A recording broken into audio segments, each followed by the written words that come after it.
Boa noite a todos. Em primeiro lugar, eu gostaria de saudar a memória do professor Henrique Nicolini, que segue nos inspirando a todos nós. Saudar a secretária Coronel Helena Reis, muito obrigado pela presença. Estivemos juntos outro dia na secretaria de ver o trabalho excelente que vem realizando. É uma honra estar com a senhora novamente.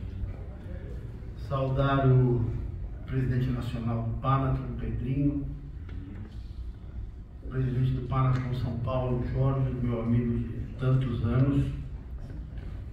Cumprimentar e saudar o jornalista Guilherme Costa, um dos grandes conhecedores do esporte olímpico no Brasil. Eu costumo dizer que, bom, eles são monstros sagrados, mas se eles vivessem nos Estados Unidos, eles seriam pessoas que talvez fossem muito mais valorizadas do que outros países, né? Porque o jornalismo esportivo, o jornalismo olímpico especificamente, é extremamente importante. O que esse grupo de jornalistas conhece de esporte olímpico é uma coisa impressionante. E você mencionou aqui o meu amigo Marco Laporta, ele vinha comigo, mas ele teve um contratempo e Marco Laporta não pôde vir e pediu que mandasse um abraço a todos vocês. E a ele também o meu desejo de um caminho glorioso, de equilíbrio e de serenidade para tocar adiante o movimento olímpico do Brasil, junto com a medalhista olímpica Yane Marques, assim espero. Senhoras e senhores presentes, muito obrigado, coronel público.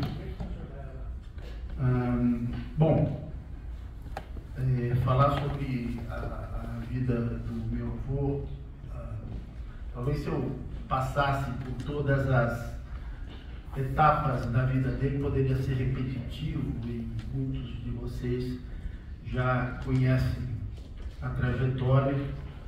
Um atleta que iniciou no Espéria, do Espéria foi para o Fluminense, do Fluminense para o Espéria, desculpe, começou no América, do América foi para o Fluminense, do Fluminense para o Espéria e assim por diante.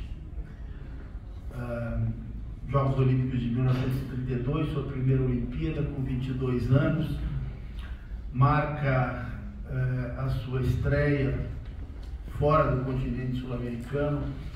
E destacar um ponto que talvez vocês não conheçam, mas existe um diário de bordo que ele escreveu do dia a dia do navio, né?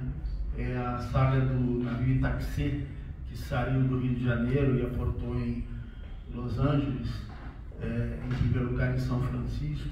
Alguns atletas ficaram em Los Angeles, outros não tinham dinheiro para desembarcar, foram até São Francisco e depois retornaram a Los Angeles para competir. Esse diário de bordo, de alguma maneira, ele retrata aquilo que ele viria a ser mais tarde, né? Uma pessoa de 22 anos faz uma radiografia muito interessante do que era aquela participação olímpica do Brasil, fazendo críticas à própria organização da CBD e sugerindo mudanças. Esse diário de bordo nunca foi publicado. Depois, algumas pessoas me pediram e eu entreguei, mas ele guardou isso para sempre, né?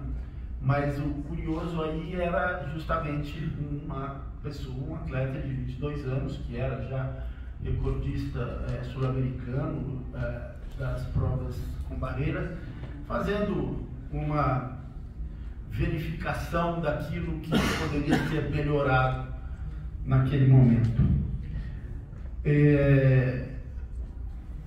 4 anos se passam, em 1936 ele vai aos Jogos Olímpicos de Berlim, já muito mais experiente, com recordes consolidados, E como já em 36 ele chegou naquele ciclo olímpico a ficar com o 4º lugar no ranking mundial. E dessas coincidências, um dia, não existe um dia da minha vida em que eu não vou no Google e tento pesquisar alguma coisa sobre ele. Eu acho muita coisa nova. E aí, um dia eu falei, eu queria o ranking da época, né, das provas de atletismo. Fui no site da World Athletics e não tinha. Aí, uma hora, entrei lá num site, tinha um e-mail de uma pessoa que dizia que tinha, mandei um e-mail e no dia seguinte ele me mandou os rankings com grifado em amarelo, onde tinha Padilha. Então, e depois essa informação me foi confirmada pelo jornalista que está escrevendo o livro dos 100 anos da Federação Paulista de Atletismo, e que tem uma formação de antropólogo dentro do jornalista, então ele me confirmou. Mas em 1936 houve uma cisma na delegação. O Comitê Olímpico Brasileiro havia sido criado um ano antes, em 1935, e foram 2 delegações para Berlim.